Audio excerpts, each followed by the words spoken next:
back to New World Next Week. I'm James Corbett of CorbettReport.com. I'm James Evan Pilato for MediaMonarchy.com, regulated fairly harshly in many countries of the world. We've got that story and a whole lot more here just on a jam-packed episode of New World Next Week, episode 369. It has also been a busy week or two for America's next top president, but you're bound to be busy when you're continuing the tyrannical policies of the last 18 years. It's got to wear down even the slickest of reality stars. So our first segment here, James, will essentially be just kind of an update on the old Trump train. We could call it 8D deep state grand chessboard updates, if you like. Trump says Russia has to get out of Venezuela as that situation continues to heat up. The Washington Examiner reports Venezuela becoming Trump's version of Obama's Syria.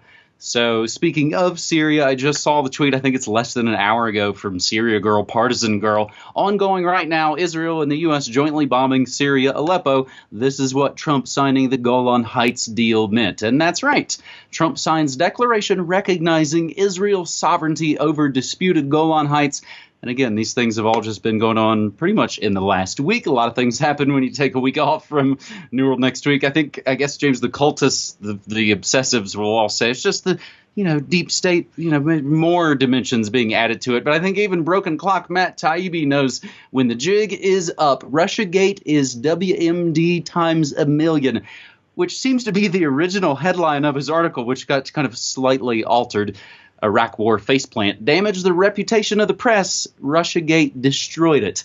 And, of course, everything we say and play always included down in our show notes. News that Special Prosecutor Robert Mueller headed home without issuing new charges, a death blow for the reputation of the American news media, as has long been figured. The former FBI chief's independent probe resulted in multiple indictments and convictions, but no presidency-wrecking conspiracy charges or anything that would meet the layman's definition of collusion with Russia.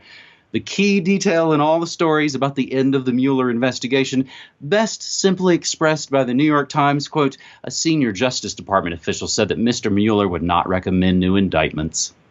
The old gray lady tried to soften the emotional blow for the millions of Americans trained in these years to place hopes for the overturn of the Trump presidency in Mueller. As with most press coverage, there was a little pretense that the Mueller probe was supposed to be a neutral fact-finding mission as opposed to religious allegory, with Mueller cast as the hero sent to slay the monster, literally becoming sort of a religious figure during the last few years, votive candles even being sold in his image. And of course, General Electric, Comcast, SNL, NBC, comedy garbage, cast members singing, Mueller, please come through, because the only option is a coup. So in conclusion, collusion with Israel, yes. Collusion with Russia, not so much, James. Exactly right. And of course, who had a bigger influence on the 2016 election, Israel or Russia? I wonder. Yeah. Ding dong, the witch is dead. This Russiagate conspiracy is finally deader than a doornail. It is an conspiracy theory at this point, right? It is proven wrong. So now all the Russiagators who've been screaming their head off and bloviating for the last 2 years about nonsense and drivel will tuck their tails between their legs and gracefully retire. Right, Maddow? Right, all you purveyors of this nonsense and garbage? Oh, no, of course not. They're going to double down. So this is a time that we should at least, sure, a little pat on the back for all the anti-Russiagators who called out the emperor wearing no clothes on this conspiracy theory nonsense, because that is in order after 2 years of suffering all the Russian bot nonsense that people have been smearing around for the last couple of years in this neo-McCarthyite hysteria. But there's a few caveats to this. Unfortunately, the Russiagators have won this conversation in a few senses. They've steered it in a few dangerous directions, one of which excellently pointed out by former Corbett Report guest Michael Krieger, who I hope to be talking to in the very near future about one of his recent articles up on libertyblitzkrieg.com. Russiagate might be dead, but big tech censorship is here to stay. Unfortunately, very true. On the back of all this Russiagate hysteria, of course, we've had the entire conversation about how can big tech crack down on all these people who aren't falling in line because clearly they're Russian bots. Oh, they're not Russian bots? Whatever. We still need to crack down on them. So unfortunately, that narrative is going to continue, whether or not Russiagate continues from this point. Secondarily, as some of the anti-Russiagators are pointing out, it gives Trump and Trump's supporters cover for basically anything for the next couple of years. Look, it was a witch hunt. He's completely exonerated. End of story. Fake news. Anything you hear from the MSM is wrong. Therefore, Trump is right about everything. Wait, hold on. Wait, this is the same Trump that's bombing Syria as we speak. This is 100% in Make Zionist Israel Great Again, is starting, as the Examiner points out, starting his own. Obama had Syria, well, Trump has Venezuela, and he's going at that 100%. But now all of those very important issues, the withdrawal from the INF, the brink of nuclear war, all of this is going to be swept aside because of this stupid phony narrative that's been implanted. And the third layer of this cake, well, now also Russia and Putin is going to be absolved of this from his supporters' eyes because, look, now you see, there was nothing to do with the election. Therefore, Russia and Putin are great, as we said all along, and there's nothing wrong about what's happening in Russia. Hold on, that's not how that argument works, and we're going to get into that in our next story.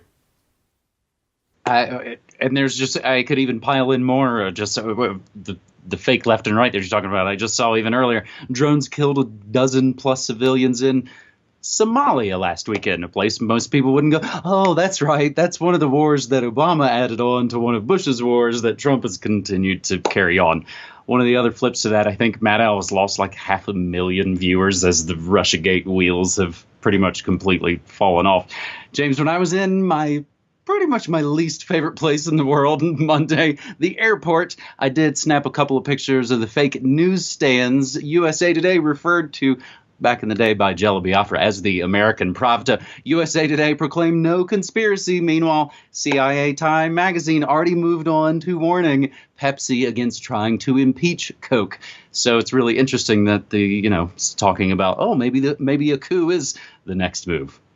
So our second segment of stories here on New World Next Week, Putin signs fake news, internet insults bill into law. This coming from the Moscow Times. Putin has signed a controversial set of bills that make it a crime to disrespect the state and spread fake news online. The legislation will establish punishments for spreading information that, quote, exhibits blatant disrespect for the society, government, official government symbols, constitution, or governmental bodies of Russia, end quote.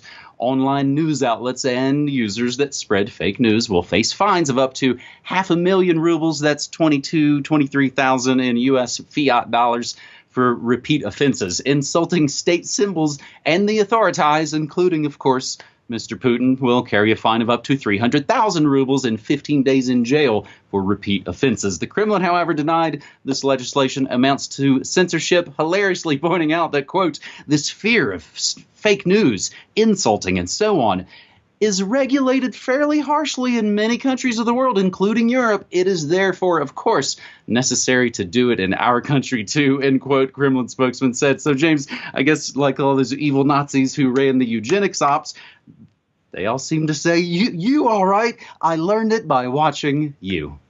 James? Yeah, whataboutism. And that's exactly the point. Just as not the false flag of 9/11 and the insulting, the resulting, insulting war on terror, war of terror, was a blank check for every authoritarian regime in the world to say, hey, anyone who opposes us as terrorists, and we get to deal with them the way America deals with terrorists. Well, now, in this age where the fake news specter has been raised, well, now then anything that's against any authoritarian regime anywhere in the world is fake news and will censor and outlaw and fine you.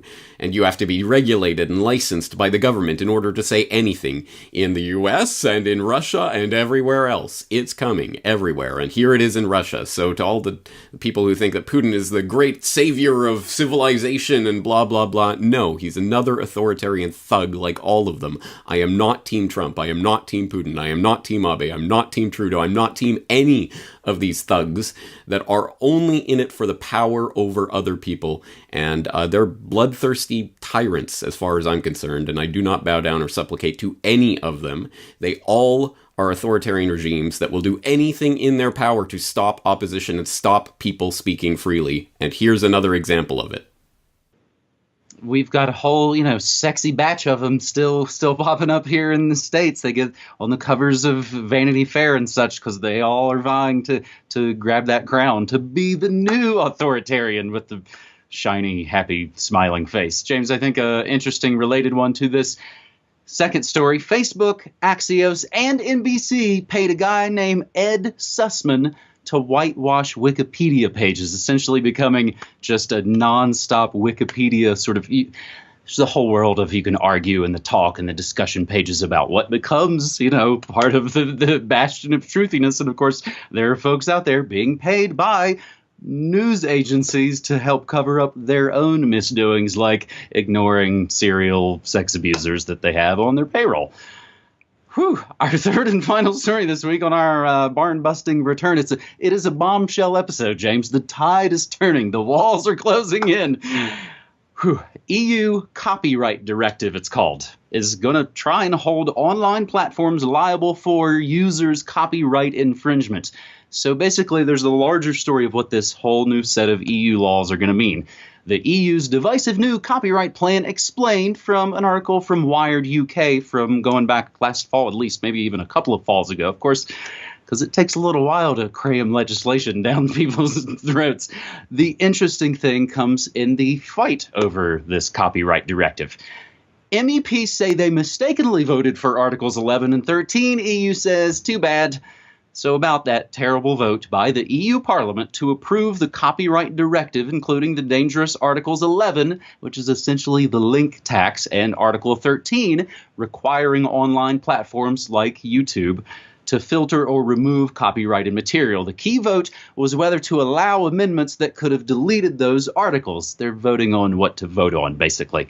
It failed by 5 votes, 317 to 312. Soon after the vote was finalized, a few of the MEPs, members of European Parliament, who voted against the plan for amendments said they voted incorrectly and meant to vote for the amendments in order to get rid of Articles 11 and 13. Apparently, someone changed the vote order, which threw them off. Quote, what happened was that in the middle of a sitting meeting, it was decided to make an adjustment in the order of voting in itself. This did not appear in a clear way, where the president was also somewhat confused, end quote. Indeed, soon after that, some others admitted to voting incorrectly, believing they were voting for something else. A few hours later, the EU put up the official voting record, which includes an astounding 13 MEPs who said they voted incorrectly. All told, that would have shifted and allowed to vote on the amendments. A slim majority, the law would have been opened up to deleting Articles 11 and 13. In other words, whoever changed the order of the vote maybe pulled a fast one and got the EU copyright directive approved. If you're wondering what can be done now, as TechCrunch writes, the answer is not much, as according to the EU, quote, MEPs may still issue corrections to their votes in case of mistakes, which will, however, not change the outcome. James? The European Union. Government by and for the people. Asterisk, the people means a select group of clique lawmakers in Brussels.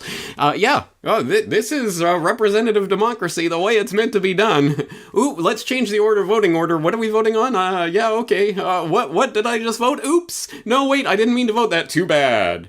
And guess what? Unlike, say, I don't know, the Lisbon Treaty, hey, Ireland, you voted the wrong way, let's do that again. Or unlike, say, Brexit, hey, England, you voted the wrong way, let's do that again. This time, well, I don't care if you voted the wrong way, it's the right answer, so we'll accept it. This is exactly how the game works. It is a game. Anyone who believes in this charade doesn't have 2 brain cells to rub together by this point. On the more substantive point of Article 13 and what it is, obviously we'll throw in some links to some material that goes through it in a brief nutshell, but Article 11 and Article 13 being about copyright, being about the link tax, which we've talked about before on the program, so we'll throw in a flashback to that on New World next week. But long story short, I don't think this is the final nail in the coffin. This is part of a process and a procedure, and now all the individual member states of the EU have to implement it in their own laws, in their own countries, and they'll enforce it differently, and there will be different ways of interpreting these laws. So it's not like this is the be-all and end-all, but it is another link in the chain.